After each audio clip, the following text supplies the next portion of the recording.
Top stories in our news. Armed robbers have staged a pre-dawn robbery at Europa Casino in Lusaka, stealing about 1.2 million kwacha and 2 motor vehicles. Government is saddened that gender-based violence cases are still regrettably very high in the country. And the Disaster Management and Mitigation Unit DMMU has commenced the distribution of relief maize to Luano district of Central Province. And now the news in detail. 4 armed robbers in the early hours of Sunday, 25th November 2018, staged an aggravated robbery at Europa Casino situated along Lusaka's Kafue Road, where they stole about 1.2 million kwacha and 3,000 United States dollars in cash. Police spokesperson Esther Katongo has told QTV News that the armed robbers attacked the security guard and grabbed a green firearm from him which had rounds of ammunition before breaking into the premises. Ms. Katongo says that the 4 criminals who were armed with a pick and an unknown firearm also stole 2 motor vehicles and 10 cell phones valued at over 47,000 kwacha. She named the motor vehicle as a Mitsubishi Pajero worth 85,000 kwacha, while the value of a Toyota Max X, which was also stolen, has not yet been established. The police spokesperson says investigations in the matter have since continued. This aggravated robbery happened at Europa Casino along Kafue Road, in which 4 unknown criminals, one was armed with unknown type of firearm, then the other one had a pick. So these criminals broke into the casino shop after they had attacked a guard who was found on duty, and they also grabbed a green firearm from the guard, and this firearm had 2 rounds of ammunition, and then stole cash amounting to 1.2 million kwacha, also 3,000 US dollars. They also got away with a motor vehicle, the Mitsubishi Pajero, registration number ALX 7205, white in color, valued at 85,000 kwacha. Then they also stole another motor vehicle, a Toyota Max X, registration number BAE 3056, gray in color. Government is saddened that gender-based violence cases are still regrettably very high in the country. Gender Minister Elizabeth Piri is also concerned that many GBV victims choose to remain silent due to cultural norms and values. Mrs. Piri has noted the need to address these norms and values that propagate acceptance of GBV, stigmatize the victims who speak out, and eulogize those who remain silent, especially with regards to gender-based violence occurring within a marriage or in a family. Speaking in Lusaka when she officiated at the occasion to mark the 2018 commemoration of the 16 days of activism against gender-based violence, Mrs. Piri stressed that it is impossible for the country to end gender-based violence if some voices of victims are not heard. Here is a report. Many people, including children, have suffered and are still suffering from domestic violence. The violence include female genital mutilation, child abuse, forced marriages, and human trafficking. Other forms of violence include sexual harassment, refusal to pay child fees, and seizing of salary. Despite the act, many victims are not reporting abuses because of cultural norms and values. Every year, 16 days is set aside to help stem all forms of gender-based violence. This year's theme is #HearMeToo. The theme specially calls for amplification of the voice of women movements across geographic locations and sectors working to prevent and end violence against women. Advocate for specific changes within institutions and workplaces, private sector organizations, education institutions, civil society organizations, and governments to promote gender equality and end violence against women and girls. Non-Governmental Coordinating Council Board Chairperson Mary Slavwe explains the current gender-based violence cases in Zambia.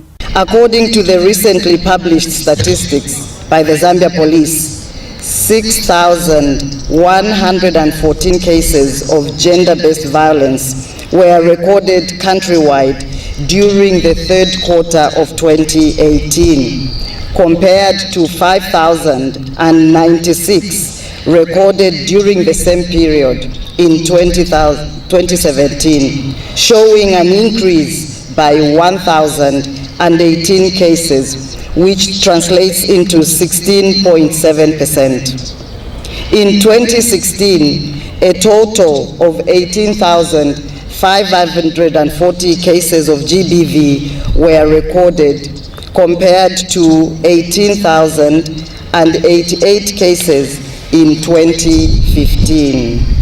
From these statistics, it is clear that over the last few years, GBV has been on the upswing, especially against women and girls.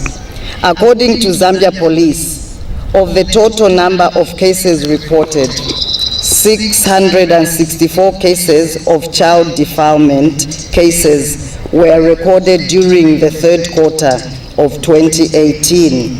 United Nations Acting Resident Coordinator Dr. Meldin made this appeal to all stakeholders. We call on the private sector, philanthropists, the government, traditional leaders, civil society organizations, and faith-based organizations, and all concerned citizens to take measures that will enable us prevent gender-based violence and provide services to survivors.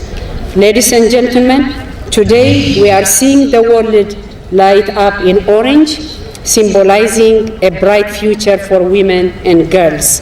With this dedicated investment, we can keep these lights shining, uphold human rights, and eliminate gender-based violence for good.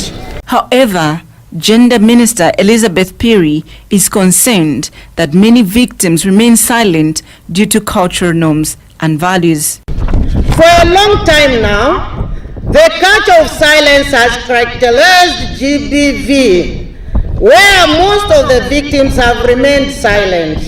In our development process guide, by the 7th Nation Development Plan, we have committed ourselves to leaving no one behind.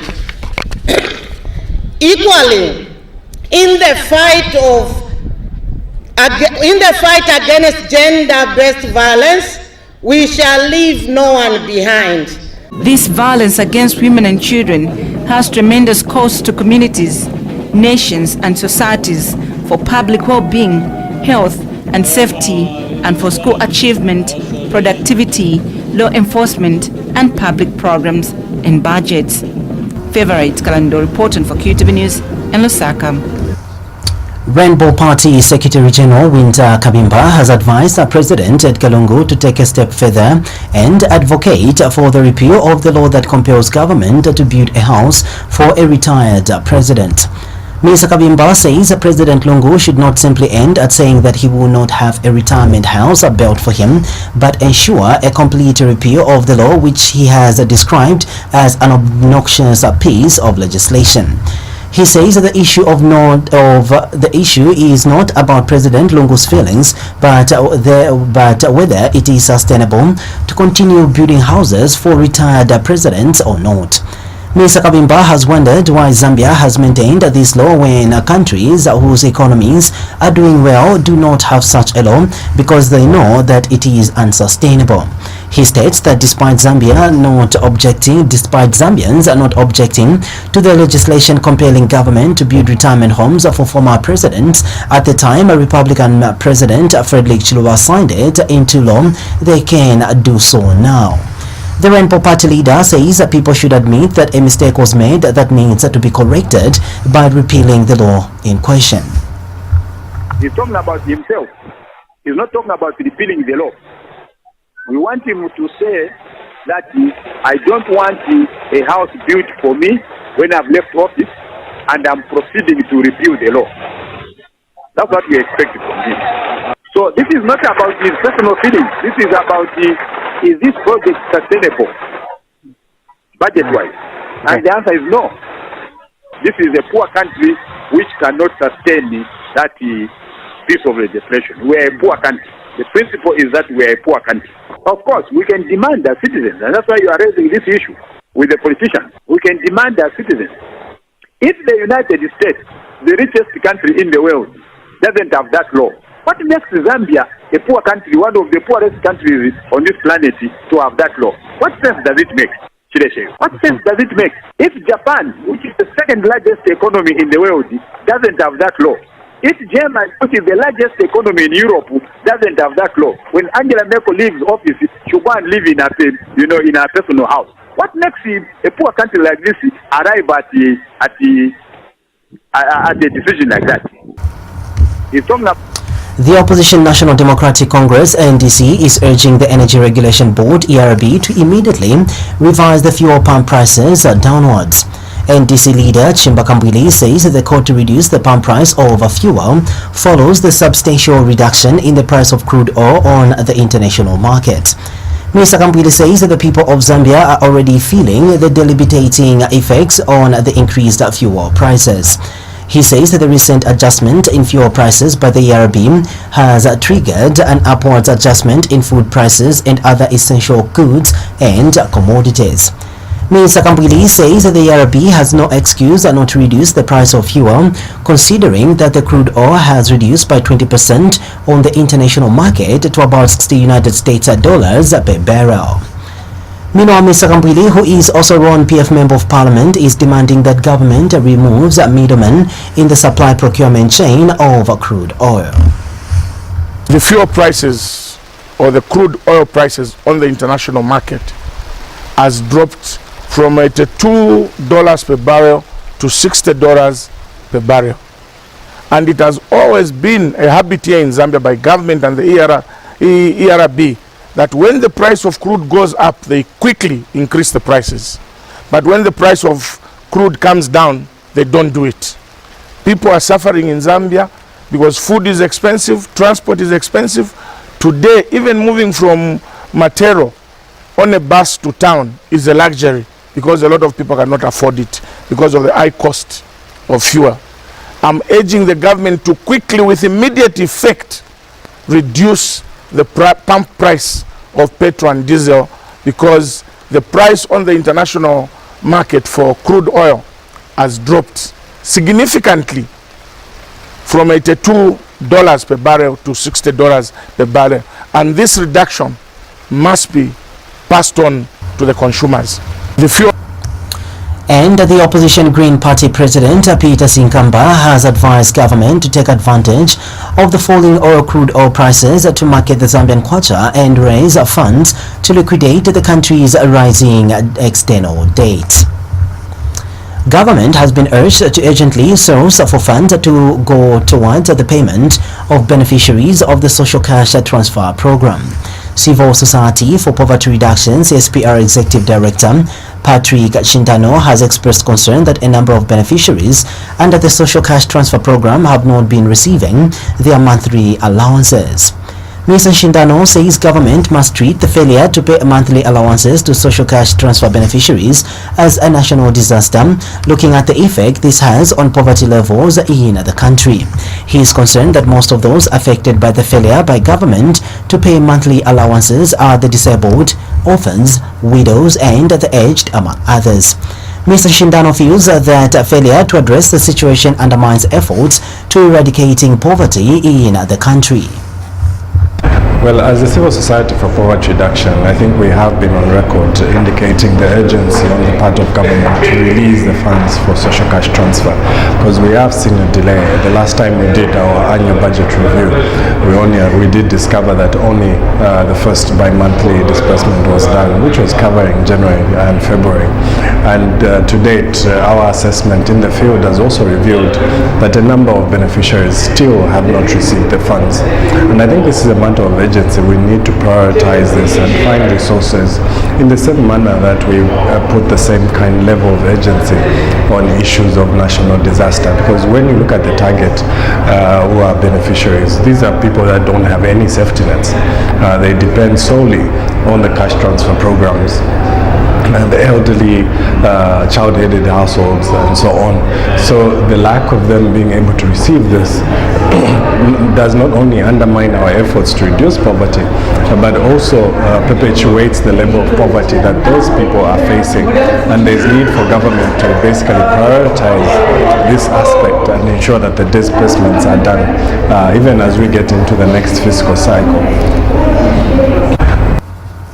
Government, through the Disaster Management and Mitigation Unit (DMMU), has commenced the distribution of 2,000 by 50 kilograms bags of relief maize to Luano District in Central Province.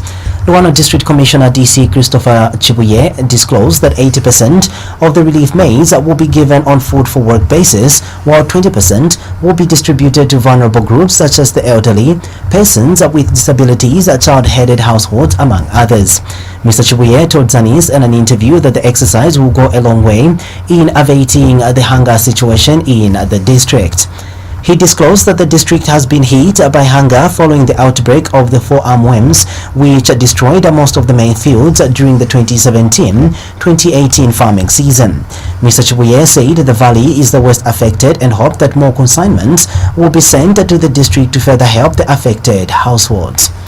He has commended cooperating partners for their effort towards implementing the program. Mr. Chibuye said some of the areas that will receive relief food include Ambosha, Chembe and Mboroma. The Council of Churches in Zambia has commended government for embarking on the transcribing of government policy and development documents into Braille. The Ministry of Finance last week launched the first economic report in a Braille system, becoming the first government institution to transcribe a government document into Braille. This follows a directive by Cabinet Office to all government institutions, ministries inclusive, to ensure that all important government documents are transcribed into Braille as means to ensure that no one is left behind in national development. CCZ General Secretary Father Emmanuel Chikoya says the development is a step in the right direction, saying persons with disabilities do not need sympathy but need empathy and empowerment. The global economy continued to recover in 2017 with output estimated at 3.7%. from 3.2% in 2016. Zambia National Federation of the Blind President Mr. Hamanyanga released the Braille version of the 2017 economic report. The report was recently launched by Minister of Finance Margaret Manakatwe. One of the stakeholders for the 7th National Development Plan 7 NDP is the need for it to create a Zambia where no one will be left behind as the economy continues to grow. It is for this reason that Cabinet Office has directed all government institutions and departments to ensure that all policy and development documents are translated into Braille as a means to ensure people with vision impairment too are included. This development has elated various stakeholders who include Council of Churches in Zambia, CCZ General Secretary Father Emmanuel Chikoya. Government documents being produced in Braille is a step in the right direction, and we highly commend government for taking that step. It's a long overdue step. The church, everyone else, we need to begin to be sensitive to the needs of the differently abled. Meanwhile, University of Zambia Unza political science lecturer Dr. Alex Ngoma says the development is long overdue, saying it is an indication that government does not want to leave anyone behind. So this is going to impact very positively on those that are not able to see, because then they will be able to follow what is happening in the nation. They will be able to contribute positively to the development of this country.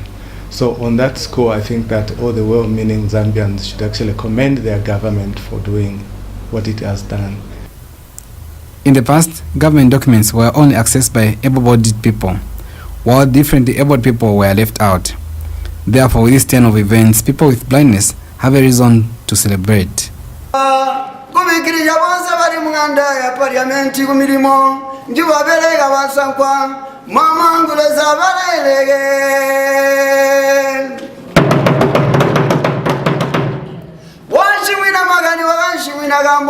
muyembele feri na uyulamba ukabode kunganda tukabungane ndamba jongolaga gandalema kolanga kumutwi kwa tuluga shijiko yubani olamba doshika mulongwa na moga kamane gambo.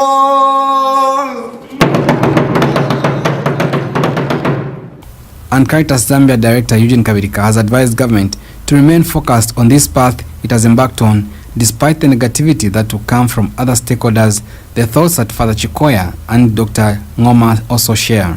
So this is good. So I think the government should go further, like I explained, to make sure that even those that are illiterate can be able to access that information in full, other than just being told.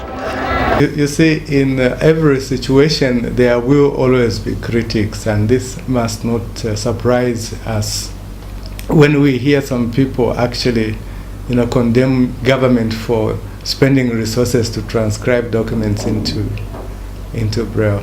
Producing, yes, it is expensive. Of course, there'll be people who, even producing books for people who are able-bodied, people who are able to see, there's still pilferage of funds. So the issue there is to manage that leakage. The Ministry of Finance has become the first ministry to lead the way in transcribing government documents into Braille. Minister of Finance Margaret Manakatwe says the inclusiveness her ministry has embarked on is aimed at ensuring that people with blindness are included in the development agenda. Chile Shomongo reporting for QTV News in Lusaka. The Agriculture, Technical and Professional Staff Union of Zambia has appealed to government to expedite the deployment of officers recently recruited under the Ministries of Agriculture and Fisheries and Livestock. In August this year, government recruited more than 700 agriculture officers and over 150 veterinary officers. Union Acting General Secretary Hajoli Magondo says the recruitment exercise is a welcome move, but there is need to ensure the officers are deployed in order to bridge the huge deficit of manpower in the agricultural sector. Ms. Hajoli has further appealed to government to unfreeze all the frozen positions in the sector and provide timely funding for smooth operations. Meanwhile, Ms. Ajoli has advised farmers to consider planting crop varieties that will help the country be food secure in view of the late commencement of the rainy season. We'd like to commend the government through the agricultural sector that they have employed at least a number of extension staff, and this will go a long way in helping out farmers in the camps and the block levels. And at the same time, we want to request the government to make sure that at least these newly employed staff are settled, and they're also given transport to make sure that they're facilitated in their movements. And also, we want to also request the government to make sure that personal emoluments are given in time, because this year we've only received about twice, and the cylinders have been hectic. Economist Oliver Sasa says a failure by the Food Reserve Agency (FRA) to meet the 500,000 metric tons maize purchasing target for strategic reserves could impact negatively on the country's inflation rate. Professor Sasa is hoping that failure by FRA to meet its target will not result in high poverty levels. Meanwhile, Professor Sasa has observed that the performance of the country's economy towards the end of 2018 has seen some stability in the exchange rate. He states that if the economy is to continue stabilizing, the price of copper on the international market must equally maintain stability. It defines how government intends to pursue its objectives at different levels.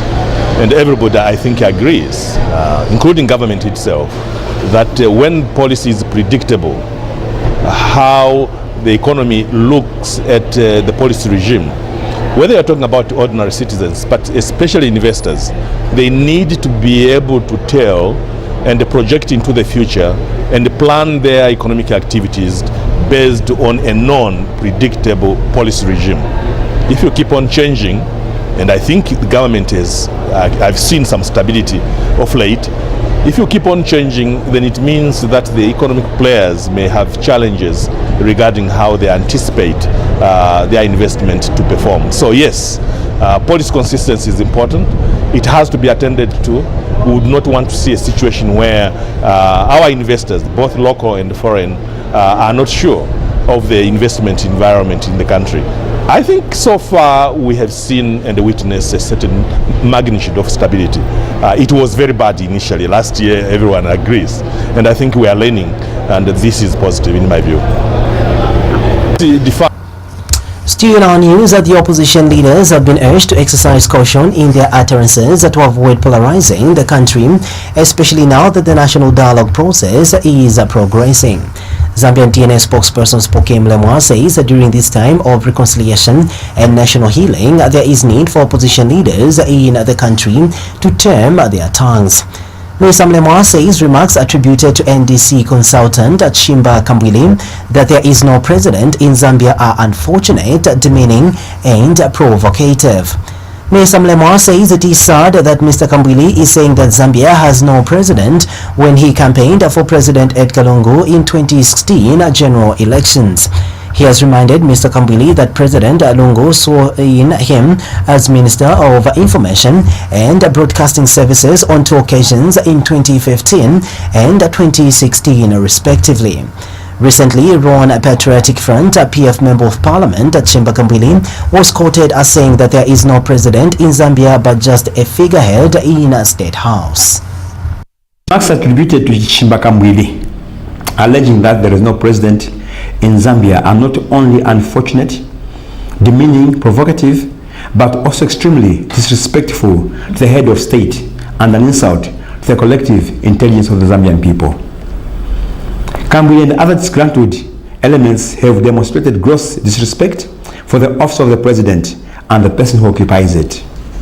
However, contrary to Kambwili's assertions, there is a Republican president in Zambia in the name of Edgar Chagwa Lungu, who saw in Kambwili as Minister of Information and Broadcasting Services on 2 occasions in 2015 and 2016 respectively. Further, the Republican president was duly elected by the people of Zambia in 2016 for a 5-year mandate. The office of the president and the person who occupies it deserve respect from everyone, regardless of their status in the Zambian society. The Zambian DNA finds Kambwili and his allies morally bankrupt for their gross disrespect for the highest office in the land when they are also vying to occupy the same office. We expect Kambwili and his allies to behave in a manner befitting their status and not behave like little children throwing stone and mud at each other at a circus. We also advise Kambwili and his allies to stop abusing the freedom of expression and the media by consistently attacking the character and person of the head of state. Plan International Zambia Country Director Samuel Musyoki has recognized the efforts by the government in fighting child marriages in the country. Mr. Musyoki says since the launch of the campaign in 2014 by the African Union, Zambia was the first country to hold a national symposium galvanizing the efforts in ending child marriages. He has however noted that despite traditional leaders in the country joining efforts in fighting child marriage, more still needs to be done. Mr. Musyoki explains that this is because even when young girls are retrieved from marriages, most of them cannot go back to school due to lack of financial support. He says there is need to ensure that parents with children who have been retrieved from marriages are assisted financially to meet the cost of their children's education. The communities, strengthening their effort to work towards ending child marriage. But the efforts are far from one, actually, because even as girls and boys are retrieved from those marriages, the challenge is how to support them also to go back to school, how to support them to have a second chance in life, particularly those who have fallen pregnant. We know there is the school re-entry policy, and the government has been very supportive in urging the heads of schools and the communities to send their children back to school. So the efforts are great, but there's still more to be done. things like establishing even or funding more the grassroots initiatives. Although the traditional leaders are trying, one of the challenges they face is lack of resources, the mobility to reach, with their aidmen to the remotest parts of their villages, but as well as having money where they can pay for school fees for the girls who are being retrieved from child marriage. I think the government has also done well in creating space for civil society organizations also to engage in this work. As you know, there is a civil society network on ending child marriage, which is actually currently Plan is the secretariat and Wilsa is the chair, and this is also playing a critical role in coming up with programs within the communities in different parts of Zambia in trying to end child marriage. And as you know, when this work began, the rates were estimated to be around 42% of girls under 18 getting married before the age of 18. But now we are talking of 31, which is, although there isn't yet a robust study that has been done, but clearly the awareness and the efforts by different players, the media also has been covering this issue widely, and the community. And support for vulnerable children and active leadership, Sovoko Director Eugene Majona has observed that child marriage is one of the contributing factors to increased GBV cases in the country. Mr. Majona explains that many children who are forced into marriages do not understand how to take care of their homes, therefore do not know how to handle conflict in a mature way. He says when they start experiencing challenges in marriages due to lack of maturity, these young people end up resorting to physical violence to sort out their problems. Early marriages is the main contributor of this GBV, because families are pushing their children to early marriage before they even understand the concept of keeping a healthy marriage. They are still young to keep a home. So you find this gentleman has got still have that childish mentality, want to play around. So in the long run, you find they're failing to understand each other. And look around, it's a reality. You find people that you go into the court of law today, people that are submitting these GBV cases that are divorcing every now and then, they are young people, not old people. When you see now anything GBV involving our elders, our parents, possibly because of this kind of modern world right now, they are seeing things on Facebook. They feel they can also end up having a solution. But the majority is driven by young people because they are pushed into a marriage, or they push themselves into a marriage, they don't even understand fully that these are my responsibilities as a husband and these are my duties as a wife. But because this couple is still young, pushed by their parents, early marriages, this person is not providing what's supposed to be provided for the whole. And you find out they're always into argument. In community news, some Lusaka residents have expressed happiness that the Zambia Center for Interparty Dialogue (ZCID) and the three church mother bodies have agreed to work together in the national dialogue process. Some residents I've spoken to feel the national dialogue will help end political violence in the country. They add that this process, once completed, will help promote peace and prosperity in the country. Martha Katambi brought us this report. The national dialogue has been talked about for a very long time, and many Zambians have been waiting patiently for this process. Recently, Zambia Center for Interparty Dialogue and the three church mother bodies, which are the Council of Churches in Zambia, the Evangelical Fellowship of Zambia, and Zambia Conference of Catholic Bishops, agreed to work together regarding the dialogue process, with the church mother bodies leading the process. This reporter took to the streets of Lusaka to find out what this means for the Lusaka residents. Awe wa UPND, awe wa MMG, awe wa nani wa PF. Onse fe alete kwa kumuntunga umo. So tiye nitubombele panga pamo. Then kuli filefi vifyonse fo tulemona. Filefa yuko kwa ati tuafikontorora panga pamo. Ngefine bandandikane chechi yalando kwati ibateke pamwe abantu. Ilefa yuko kubasambirisha pakwati nga kubomba tuwabombera pamo. Tuilase bana pantu yalishibikwa Zambia kwati ni Christian nation. Konka zikusa pansu kufunika kuwatenga chape kuwabwirizana wonse wankali wantobwirizana wakutati ole ma election yamene haya wakutati ali yonse asaziganze yakutati poitama election paka afune kunyunya munzake poitama election paka afune kuitachana kunika muntu ngati niko wina chabe mchemunji. Meanwhile, People's Alliance for Change PAC President Antford Banda has welcomed the move to make progress over the national dialogue, as it has been spoken about for a very long time. As PAC, we welcome the move to make progress over the national dialogue. I mean, we've been talking about national dialogue for some time without making any progress. The fact that the church and the ZTLD have finally come to an agreement, it's a very, very, very welcome move. However, our caution is that we hope that both parties, parties, the opposition and the ruling party, are going to be sincere about this process, so that the reforms that are going to be proposed are reforms that are going to benefit this country.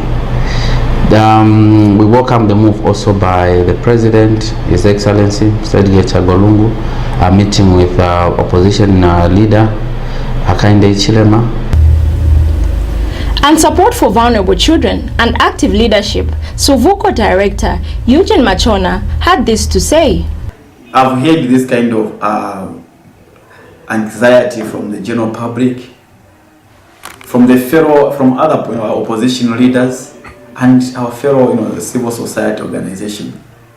But our position as Sovuko NGO, just like what the statement we made earlier, on the news, the national dialogue we are talking about here is not a party dialogue. It's a national dialogue that involves civil society, involves, when we talk about civil society, that's a combination of churches and NGOs. It involves politicians themselves. It involves every stakeholder that have got interest in it. It's not just about UPND or PF. This is not a party dialogue. It's a national dialogue. Martha Katambi, reporting for QTV News in Lusaka. Finally, in our news, Kafue District Commissioner Joseph Kamana says government is committed to ensuring that all township roads in the district are tarred. Mr. Kamana says Kafue was declared as an iron and steel economic zone by the President, hence the need to ensure that all roads are worked on for easy access. He states that he is working with the Road Development Agency to ensure that roads in Kafue are worked on. Mr. Kamana says the contractor is expected to move on site in April 2019 to commence works on the roads. He has since appealed to residents of Kafue to be a little patient. Working with RDA to ensure that we do the township roads. So very soon, what we have done is that immediately we have programmed that sometime in 2019 April, the contractor will be on the ground to look at the township roads in Kafue. So I'm sure the residents will be talking about the roads, township roads, because you are aware that the President declared Kafue as an iron and steel economic zone. So we want to ensure that all the roads are fully tarred, ensure that the investors come and work in a good environment. So we're working with township roads. That's all we had in our news for you, and but before we go, a recap of stories making headlines. Armed robbers have staged a pre-dawn robbery at Europa Casino in Lusaka, stealing 1.2 million kwacha and 2 motor vehicles. Government is saddened that gender-based violence cases are still regrettably very high in the country.